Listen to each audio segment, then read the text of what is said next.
You must be Nicola? I am. My name is Joe. Nice to meet you.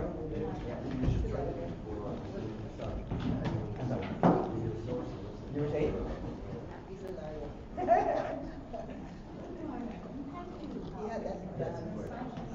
Advanced warning. I have a split personality.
Okay, colleagues, we are need to be on time, so we start on time.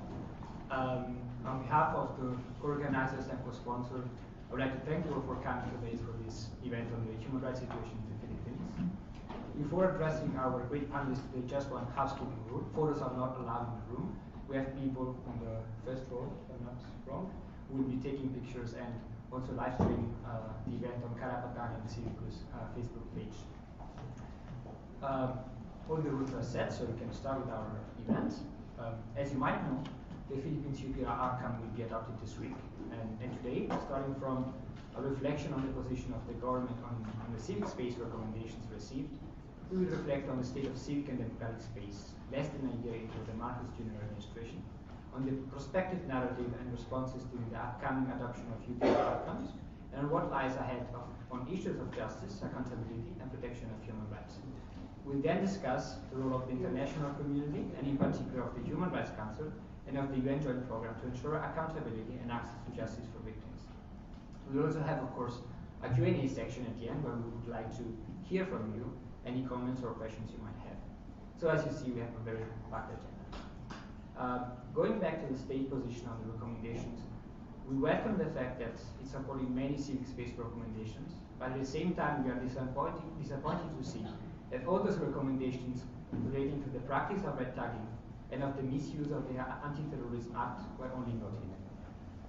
In the Philippines, we continue to witness systemic intimidation, attacks against and vilification of civil society and activists, an increased crackdown on media freedom, and a pervasive culture of impunity. Often crackdowns are taking place under the guise of anti-terrorism or national security interests. Having this in mind, and without further ado, I would like to turn to our great panelists for this event. We will kick off the event with a video by Mervin, UN Special Rapporteur on the situation of human rights defenders. The Special Rapporteur knows very well and truly cares about the human rights situation in the Philippines. And she has been of great support to the human rights defenders and activists working in the country. The Special Rapporteur will provide us with a brief overview of the main violations against human rights defenders, of the actions undertaken by her mandate to address these violations, and as you will hear, she has very specific asks to the government of the Philippines, which, if implemented, could potentially improve the situation for human rights defenders and activists. Action Committee, in line with the Human Rights Defenders. For inviting me to share a few words with you for this side event on the human rights. Good morning, and thank you, CIVICUS, for inviting me to share a few words with you for this side event on the human rights situation in the Philippines. I'm sorry I can't be there in person. As UN Special Rapporteur on the situation of human rights defenders, I am mandated to promote the UN Declaration on Human Rights Defenders, which is 25 years old this year. A substantial part of my work involves calling on states to ensure that the rights of defenders are respected and protected, and that they are free to pursue their legitimate work. Human rights defenders are people who act peacefully to promote or protect the human rights of others. ordinary people who do extraordinary things. Their role is crucial in building civil and just societies. Human rights defenders work to combat all kinds of human rights violations. In the Philippines, human rights defenders face attacks, killings, judicial harassment, arbitrary detention, and stigmatization campaigns led by both state and non-state actors. Since I've taken up the mandate, 9 allegation letters were sent to the Philippines government in which the human rights defenders' mandate was involved. The Philippines government has been responsive, and I thank it for its open dialogue and exchanges with my mandate, including my meeting with the ambassador in Geneva last week. However, over the last year, a climate in which attacks against human rights defenders are acceptable and legitimized has prevailed.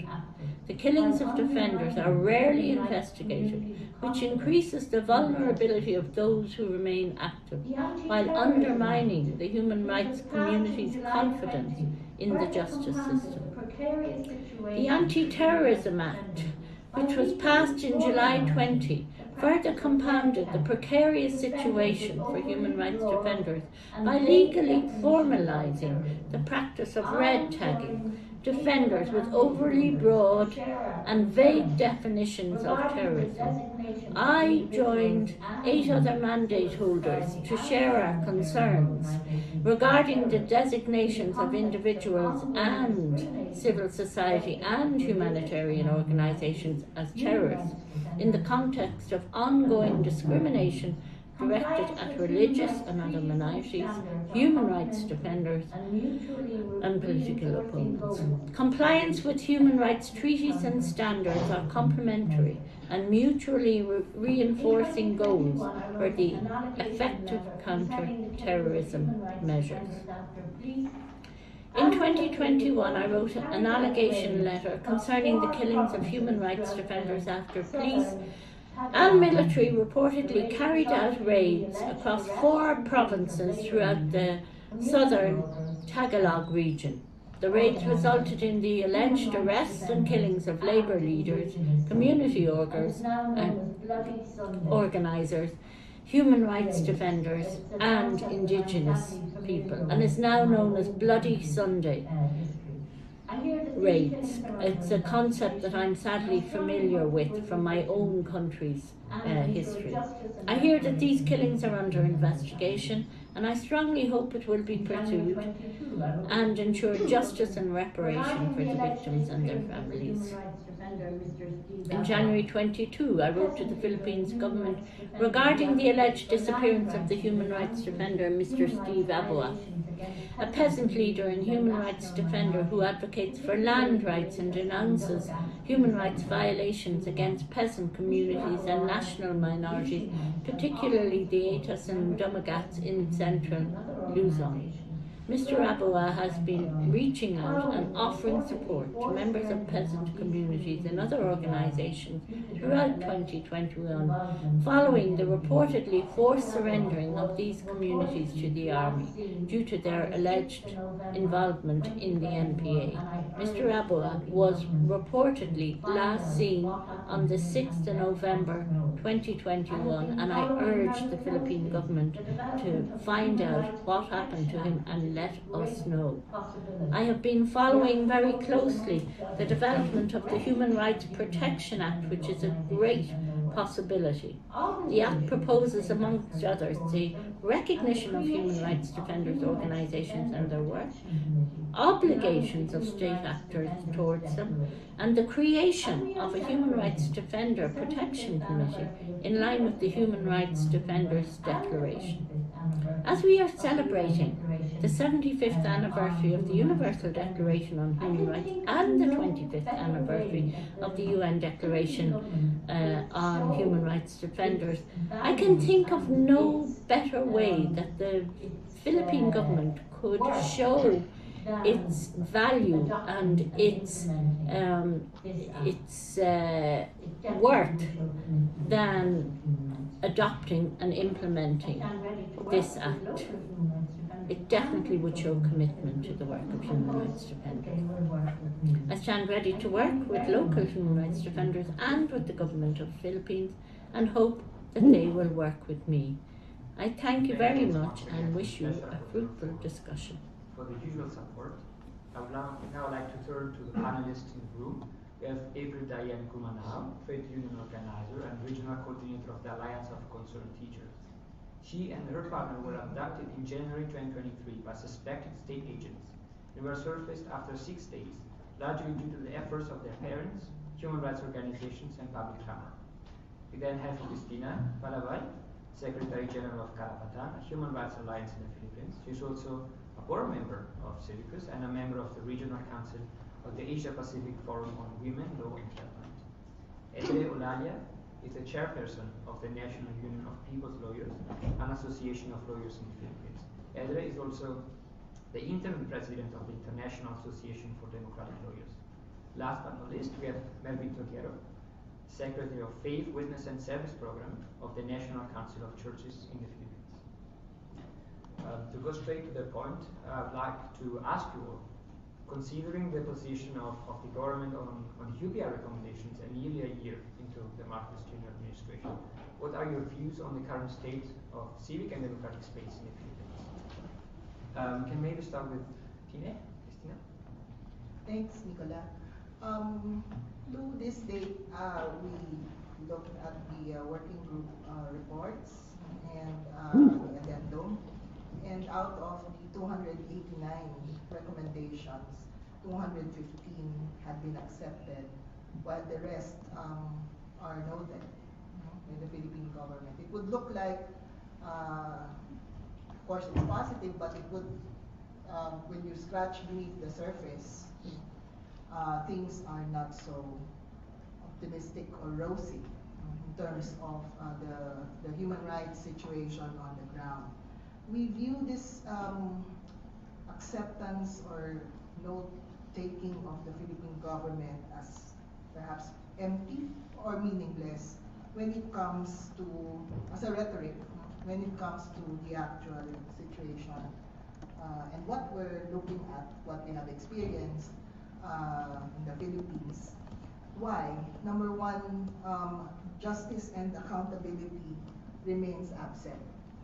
For the thousands of killings in the drug war, as well as the killings of human rights defenders and journalists, domestic mechanisms, in our view, remain ineffective in delivering justice. So, for example, in the drug war panel review, there's no clarity on how the review of the many cases, at least ranging from 52 to 250, would redound to successful prosecution or convictions.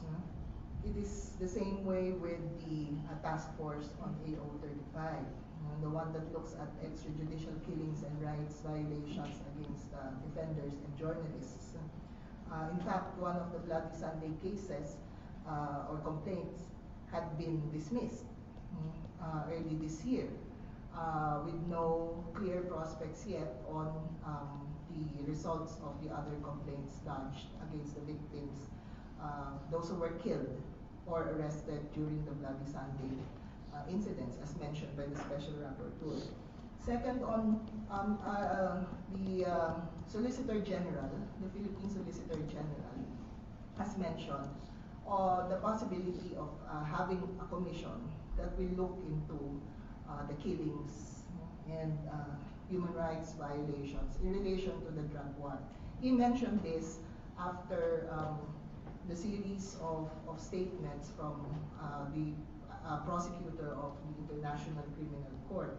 And as what we have seen, we have seen these kinds of commission, which we see are ineffectual in delivering justice because no successful prosecution came out of the many commissions formed before. Second, the issue of substantive justice is important because it should go beyond the cases. So it should look at the root causes of these violations, the policies that enabled the climate of impunity that exists and why accountability for high officials remain a prevalent question. Lastly, I think the more vivid picture on why the UPR statements of the Philippine government are seen as rhetoric, mere empty rhetoric, is because the violations continue. There have been 227 documented and monitored cases in the drug war from July 2016, as soon as Marcos Jr. assumed the presidency, up to March 15. 227. Of course, it's not thousands like during the time of Duterte, but as we say, one killing is too many, right? Second, we have documented at least 17 extrajudicial killings conducted in line with the counterinsurgency program. Of course, together with the seemingly relentless spate of illegal or arbitrary arrests and detention, abductions, and red tagging.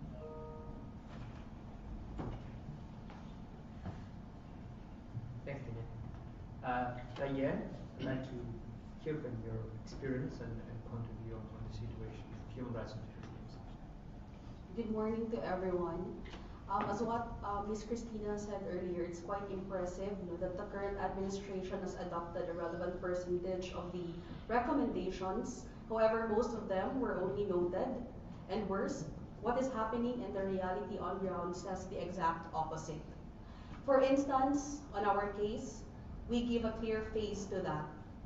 Me and my partner, who is also a development worker and a union organizer of health workers in the Philippines, were abducted in broad daylight in a port, which is a public place in Cebu City, in full view of our fellow passengers and even uniformed port security. We shouted for help, but our fellow passengers were prevented by several men from coming near us.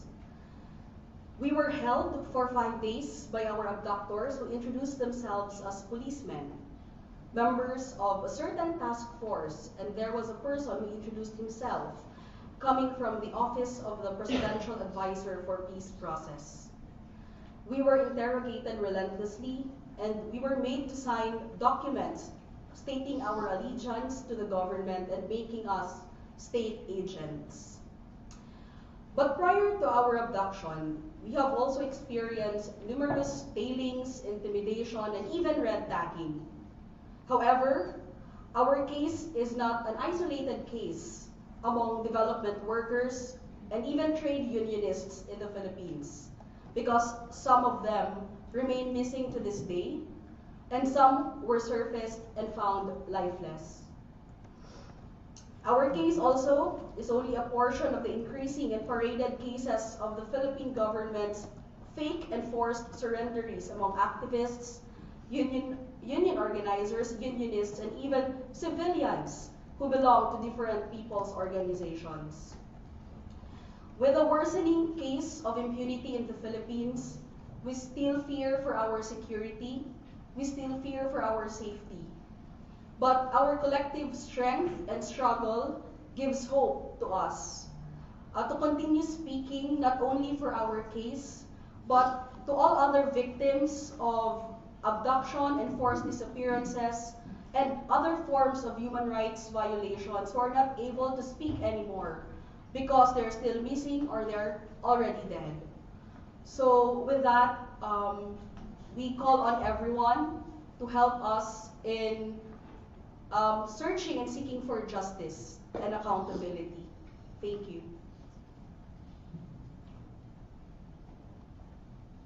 Thank you, Dyan, for this powerful statement. And we also have a video of the abduction that we would like to show you. Ano ba yan? Ang bagal!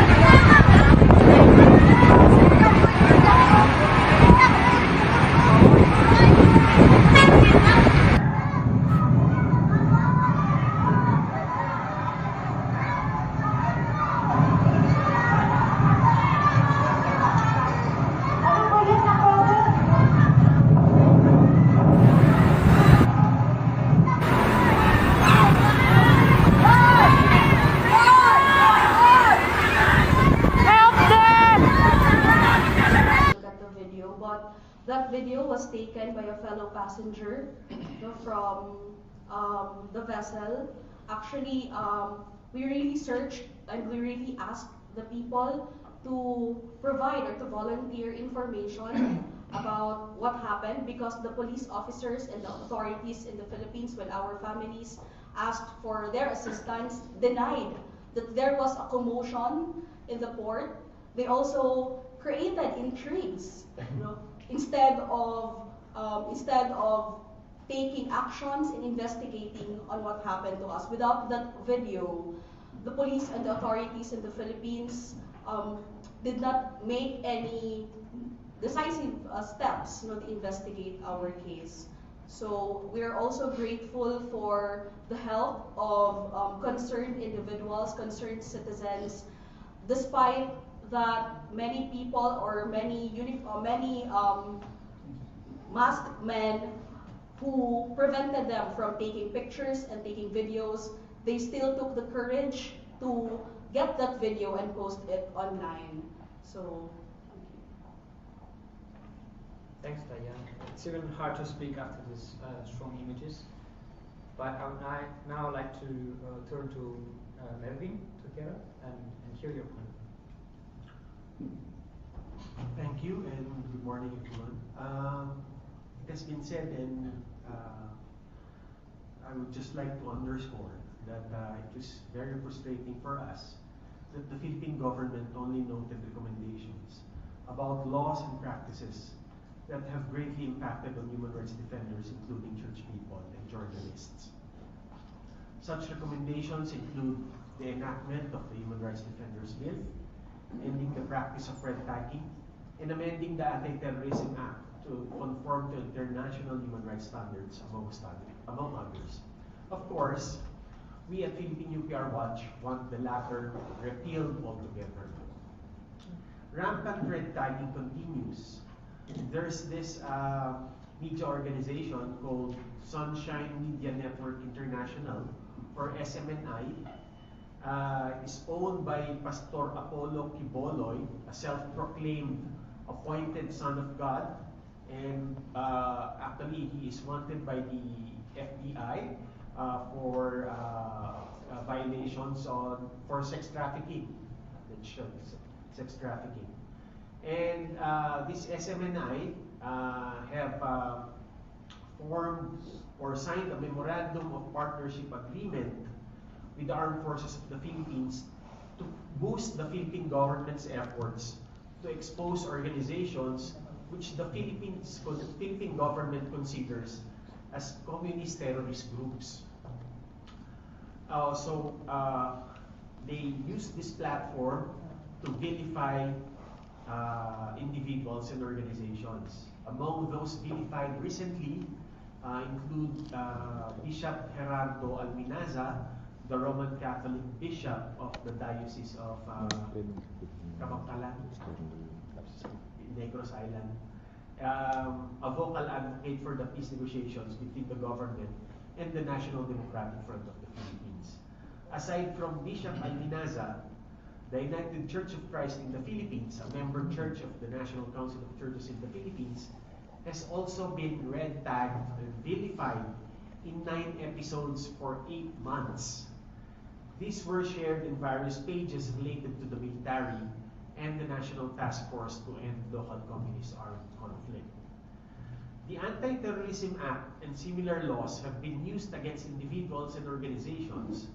Dr. Nati Castro, a community doctor working with indigenous people, was recently designated as terrorist a few months after being released from detention based on trumped-up charges. Reverend Lofi Baluntong, a pastor of the United Methodist Church, has been falsely accused of attempted murder and in violation of the Anti-Terrorism Act. Similarly, our bookkeeper, Ms. Petty Enriquez, a colleague at the NCCP, and an environment defender, has been falsely charged with violations of the international humanitarian law. Meanwhile, the assets of the Rural Missionaries of the Philippines, the United Church of Christ in the Philippines Saran Center in Southern Philippines, and that of the UCCP Fatima in Central Philippines have been frozen under the Anti-Terrorism Financing Act. These cases show how laws are weaponized by the government against its own people and severely constrict civic and democratic space. Thanks, Mervin. And for this first round of questions, I'd like to turn to Edre. Good morning. It's good to be back, and bad also to be back here. I see some familiar faces and new faces. What you just heard is not so uplifting. I can see it in your reactions. But to culminate it, I was asked to speak about the recommendations in relation to the International Criminal Court. I outlined my sharing into 6 points so that it will navigate your attention. First, we welcome, of course, the calls to rejoin and reaccede to the Rome Statute and cooperate with the ICC from member states of the Council. But we want to emphasize that the here and now is not the reaccede session, but to cooperate in the ongoing investigation before the Office of the Prosecutor. The second point, since the last UPR in autumn, the Philippine government has gone hammer and tongs, which is also a study in contradiction, because it keeps on repeating the already settled question of jurisdiction. And it keeps on playing now the sovereignty card, saying that the ICC is intervening into the sovereignty of the Philippine government. And of course, it has always been saying that it will not cooperate. But at the same time, it has asked the court to defer the proceedings. And when the prosecutor has denied this request to defer the proceedings, it appealed the denial of the deferment. And now they're asking for the suspension of the proceedings. So there is some disconnect between all these acts. And now lately, the Philippine government has attempted to block legal representation of the victims and also to block the participation of the victims themselves. It's on record. They don't want the victims to participate at all. And most horribly, the Philippine legislature, both the houses, had passed resolutions saying that they're going to defend the former president from any action by the International Court. And of course, Tina has already mentioned about this kind of amorphous commission that the Solicitor General has proposed, no? As a reaction to this investigation. And the last point to emphasize that it is in fact engaging in the process, so at the same time creating this false narrative. They already hired a top-notch lawyer to represent the Philippine government. That's the second point. The third point, the Philippine government is showcasing it's not few, it's the rare cases of convictions, which from our point of view, we're also lawyers of the victims, are aberrations. These are aberrations.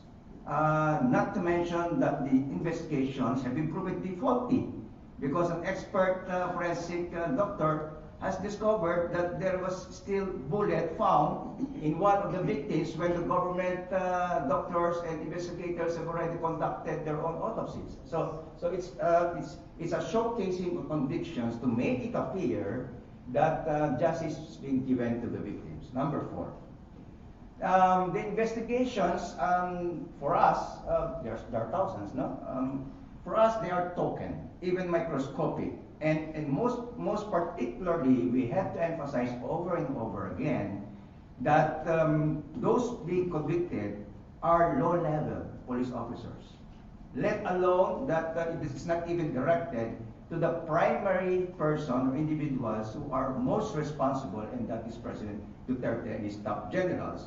So the question is not so much who pulled the trigger, but who ordered to pull the trigger. Because that is equally, if not more important. Number 5. For all these reasons, given the limited time, our view is that the domestic remedies in the Philippines, because the government is unwilling and unable to conduct genuine investigation, remain ineffective and deficient as far as the drug war victims are concerned. And finally, my 6th point, nonetheless, the ICC and as well as other international mechanisms like the Council present not only obstacles but also opportunities to ensure accountability, to defeat impunity, and to render access to justice for all victims. Thank you very much. Thanks, Edre, for the very clear presentation. And I'd like to go back to you, Dyan. You have recently addressed a high-level tripartite mission of the ILO, the National Labour Organization in the Philippines, on violations of freedom of assembly and the right to organize. As a trade union organizer, how do you see international mechanisms working to address your situation? It was indeed an opportunity for us to personally talk and to give our testimony before the high-level tripartite mission of the ILO, to speak up and give a clear face of sustaining attacks against union organizers despite change of administration. As a matter of fact, there are at least 38 cases of legal profiling of teachers who are members of the Alliance of Concerned Teachers in all 16 regions in the Philippines. At least 37 incidents of red tagging, terrorist tagging, at least 73 incidents of illegal surveillance, death threats, and harassments of our leaders, at least 6 cases of fabricated charges and or illegal arrest of leaders and members, and at least 63 incidents of union interference, 12 incidents of violation of freedom of association in the form of disaffiliation campaigns. But these are only among the attacks among the teachers. There are a lot more attacks against union organizers and even union members in the Philippines, despite the change of administration. So I think even though we have a new administration, it's just superficial. The system and the domestic mechanisms remain the same, still detrimental to the rights of unionists and union organizers.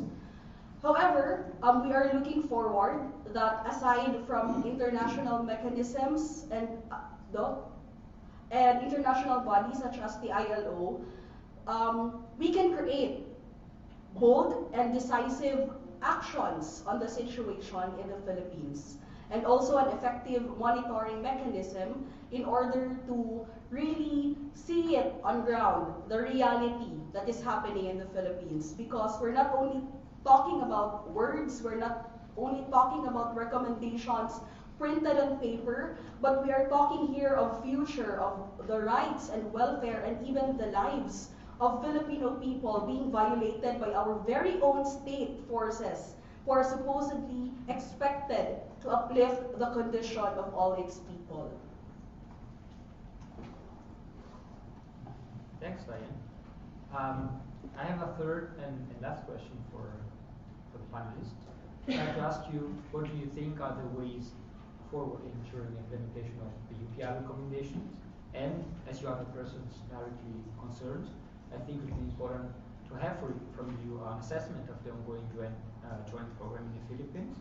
And how do you see the role of the international community, especially of the Human Rights Council, in this follow-up process to the UPR, particularly in ensuring accountability and access to justice for victims?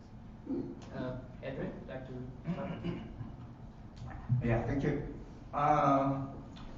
Well, it's very simple for me. It is for the Council to continue to urge the Philippine government to cooperate with the processes of the ICC, and also for the members of the Council to see through the rhetoric, the appearances, the political and diplomatic language, to check whether there is really a connection or a nexus or a disconnect between what is being said and what is happening on the ground. And secondly, for the Council itself, which is actually our position all along from the get-go, that the Council must study and consider seriously the possibility of creating an independent commission to inquire into these killings as a parallel, not to supplant, not to substitute, but as a parallel to those that are already existing. Thank you. Thanks, Edre. And Mervin, your point of view on this very long and complicated question. Thank you. I would like to continue appealing to the Council to urge the Philippine government to pass the Human Rights Defenders Bill, to end the practice of red tagging, and to stop or repeal the Anti-Terrorism Act. I would like to underscore, however, that the weaponization of laws like the Anti-Terrorism Act are being implemented as part of the government's counterinsurgency program. They are saying that they are doing localized talks, localized peace talks, but they are just mass surrendery programs, asking people to go to a town hall meeting, getting their attendance, and then later on saying that they are surrenderies. This does not address the roots of the armed conflict. So for church people like me, I'm also part of the Philippine Ecumenical Peace Platform. We are asking the international community to support our call to resume the peace negotiations between the government of the Philippines and the National Democratic Front of the Philippines that will address the roots of the armed conflict. Thanks, Mervin. And Cristina? I'll go straight and address the issue of the UN joint program and how's it going, right? Well, we're part of a technical working group in that whole gamut of the structure that's well going into the implementation of the resolution in October 2020, the Human Rights Council resolution. But it has been how many years? Third year. After the resolution, and the joint program will end next year. And so far, what we have been hearing, that the trajectory of the program that we have seen is that it didn't really offer any accountability benchmark or tools. That's what we have foreseen when the resolution was passed, because the joint program may not really be the most responsive mechanism for delivery of justice and accountability. Of course, there have been visits, unofficial visits by the Special Rapporteur on extrajudicial killings, which is okay, in line with the trainings on the Minnesota Protocol. There may be others, but I think the need for time-bound indicators for justice and accountability remains absent. Nothing. No targets for successful prosecutions or even investigations. There are no clear, there's no clarity, at least from the Philippine government, on its commitments, in terms of the nitty-gritty of the UN Joint Program. They said that they will cooperate, yes, but how they will do that and how they would really pursue changes, if there are any considerations on that. There's literally nothing. As many have mentioned, for example, in relation to red tagging, the President can just say a direct pronouncement on the policy and practice of red tagging. It wouldn't take at least 10 months or 7 months into the presidency for him to do that if he really considers red tagging as something that is inimical to the safety of defenders and journalists. But that is exactly the point. There is no clear definition or acceptance of the Philippine government on the problem and the root causes of the problem. And that's where the problem emanates from. Second, I think in relation to the UPR recommendations, the states have spoken, as well as the Human Rights Committee when it did its review in October.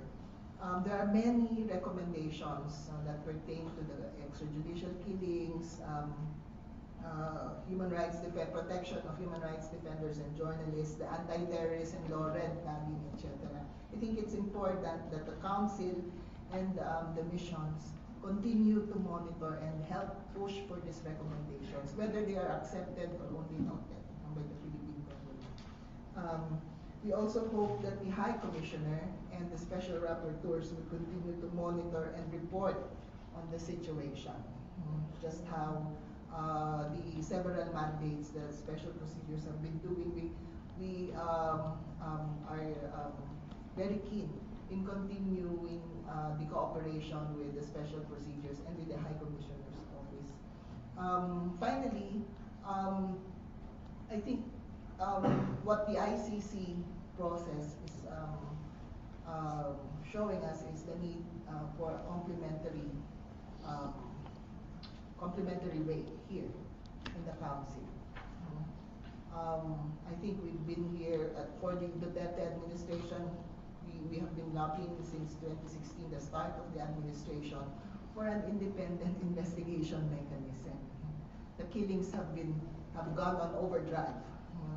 Duterte has stepped down, and the new president, although Marcos comes on board, but we still haven't seen any substantial changes on the situation. Thanks, Cristina, and many thanks to all our panelists. And I'm glad to see that we have enough time for a question and answer section. So I'd like to open the floor if you have any comments or questions or feedback on the event, on the situation of human rights and general of human rights in the Philippines.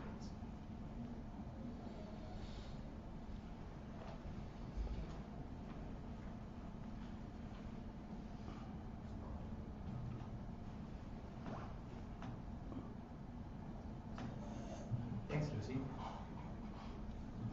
So great news. Hi, Lucy McKernan from Human Rights Watch, and we're co-sponsoring the event, so thanks very much to the panelists. We agree with everything that's been said about the very concerning situation. Here at the Human Rights Council, of course, last year there was no resolution presented on the Philippines. So the Philippines has effectively dropped off the agenda of the Human Rights Council. There is no scrutiny now, no opportunity to have a discussion about the situation and for states to engage in that discussion about the situation of human rights in the Philippines. So I very much agree with what Cristina said about the need for an investigative body.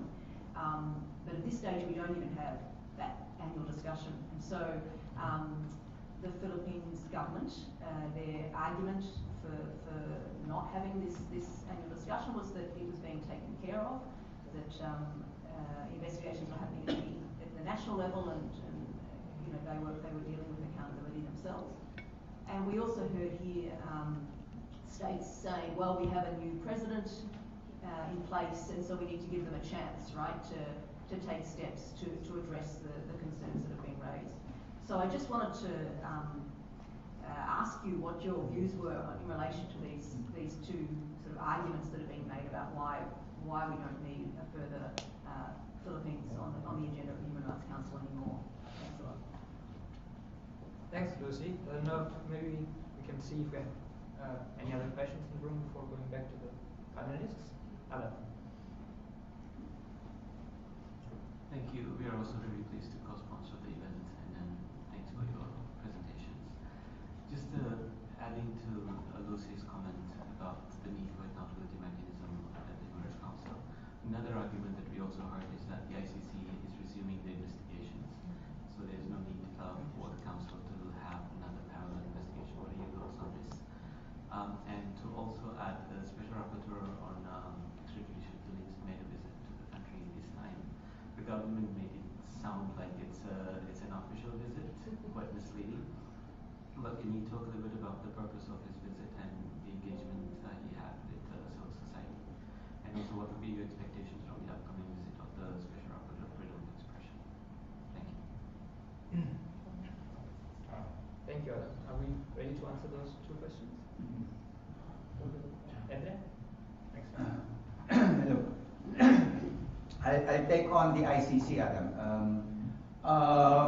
That is not really correct because, as you probably know, the ICC has a limited jurisdiction.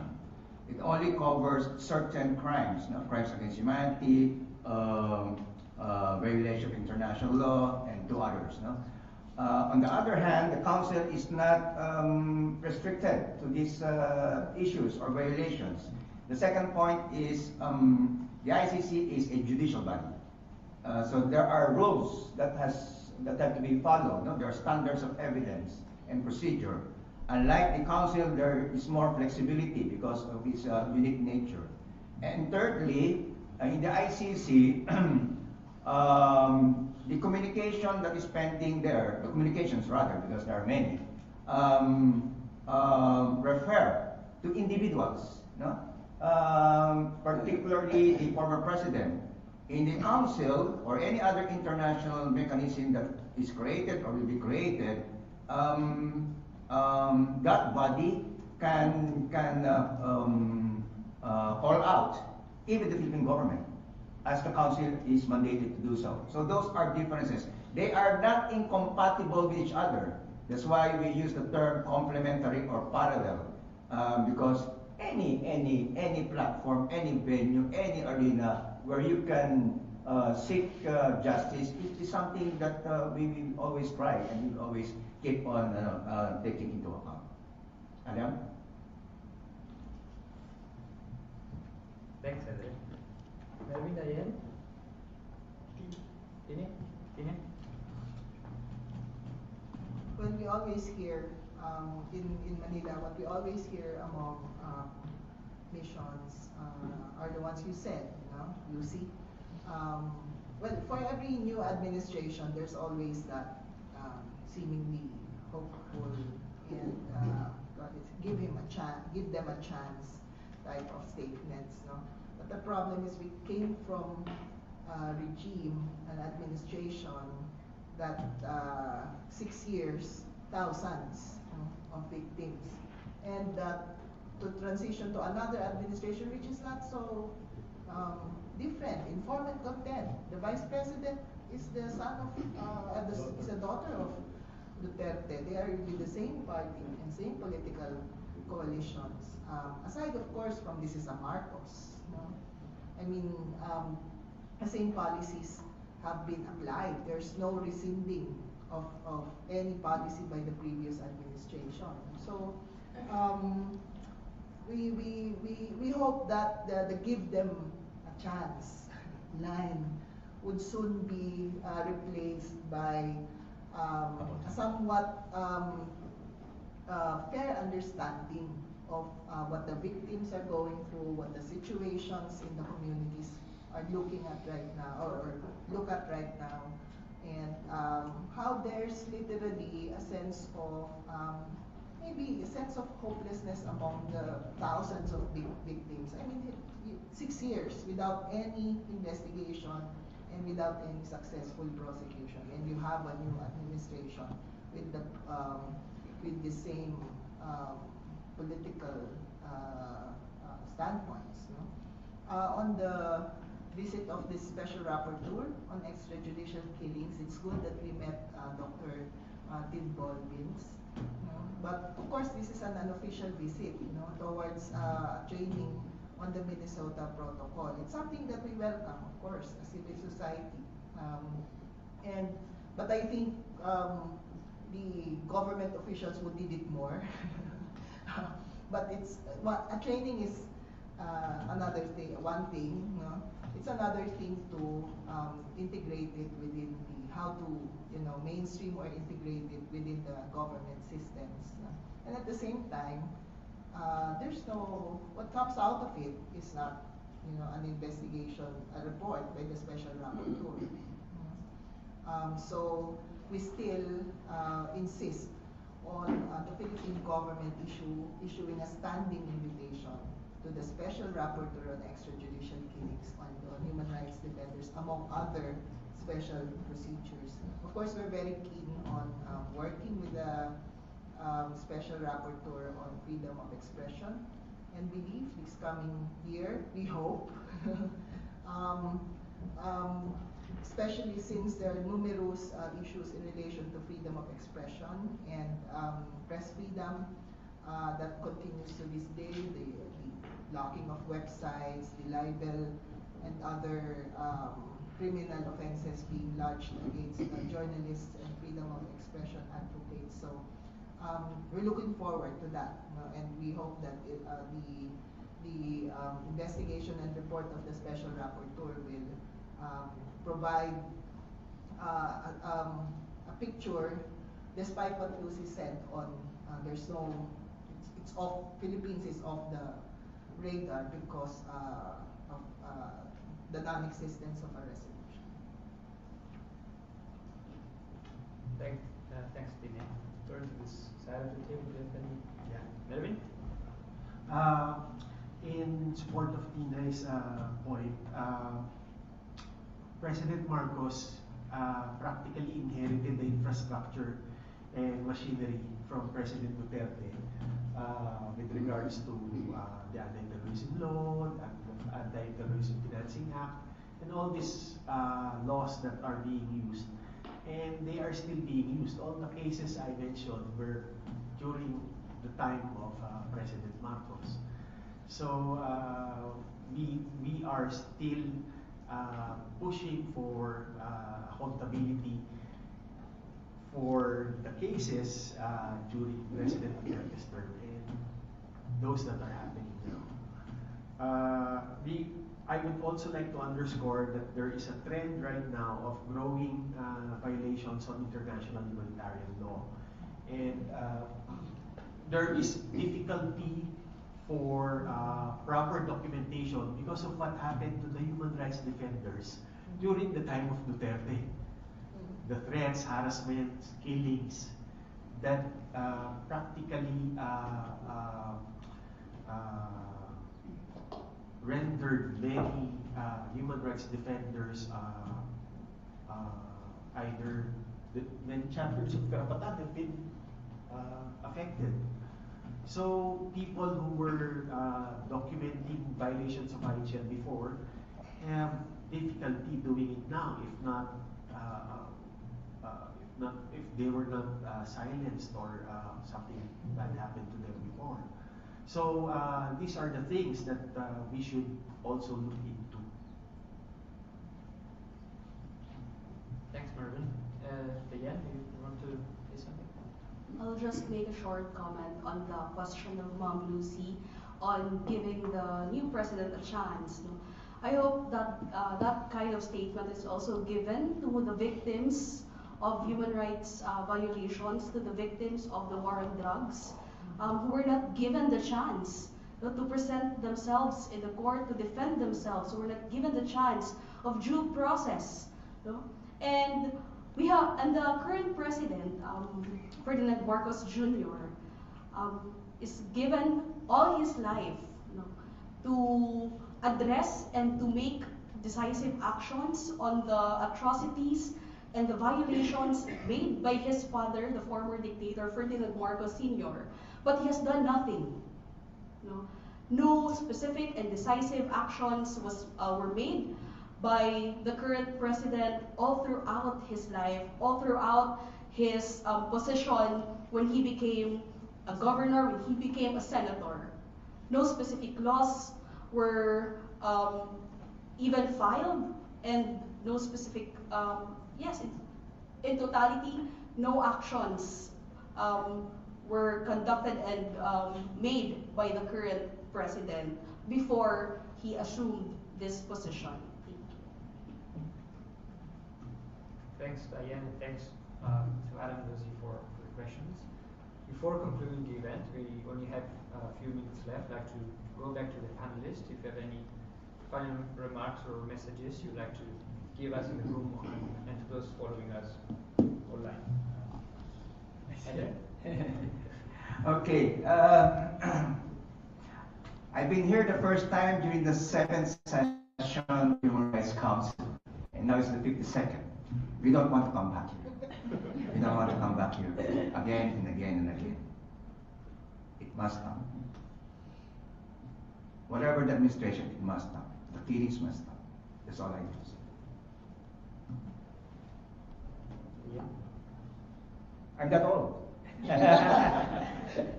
First of all, I would like to thank everyone, and I'm so grateful for this opportunity to speak before you alive. I know that our case is far from over. I believe that this will still be a tough struggle to fight, especially that, as what we've mentioned earlier, that the worsening the worsening culture of impunity, no justice to a lot of human rights victims, but we are still hopeful. We're still hopeful to a lot of people in the Philippines who are still taking the risk, who are still standing up, speaking up, and fighting for justice. And we're still hopeful that our international friends and fellow advocates will stand in solidarity with us in this struggle. So, in dark times, what kept us alive is this certain ray of hope, and that is what keeps us going also. So thank you very much. Thanks, Dyan. Mervin? Well, thank you. Unlike Edre, I've been in this type of panel only twice, last November and today. So, but like Edre, I would rather not come back, and I have a more vibrant civic space and democracy in the Philippines, and that is our hope. And as a church person, I am always hopeful, and with your support and others of similar thinking, we can make that hope a reality. Thank you. Thanks, Mervin. And finally, Tine? I don't know what number of session I was here. Because Go first. Edre started counting the sessions then. Anyway, well, first and foremost, I think we really appreciate the solidarity of the international human rights organizations. Actually, all of those who co-sponsored this side event. I'd like to emphasize their really important role in bringing our voices. Although we come here in Geneva once in a while, but of course we cannot be here forever. And thank you for continuing in echoing our voices before several institutions and bodies here. And perhaps as a last point, we have been saying many times international investigation mechanisms, etc. I know that there are several commissions on inquiry, fact-finding missions, etc. And the situation inside the Human Rights Council, we were there the past 2 days. There are competing arguments in relation to those types of bodies. But for us, these types of mechanisms are really not only an issue of being something that we demand or we call on the council. It's a life and death issue for us. I mean, we literally have colleagues. Many of our chapters, many of our fellow human rights defenders are in jail or have been killed. That's why there are certain limitations that we have in relation to documentation or assistance to victims. So it's a life and death issue for us. So whether or not we like going to Geneva during winter or spring or summer or any other time or fall, I think it's a non-issue for us because we need to do it to do what we need to do to defend human rights and the movements that we represent in the Philippines. And we hope that through these spaces, our voices will not be lost. and will continue to be re-echoed in several spaces of the UN. Thank you. Thanks, Tina. I think there's no better way to conclude this event than with Tina's final message. I'd like to thank you all again for coming. I'd like to thank our co-sponsors and again all the great panelists of today's discussion. Many thanks and have a nice day. Thank you.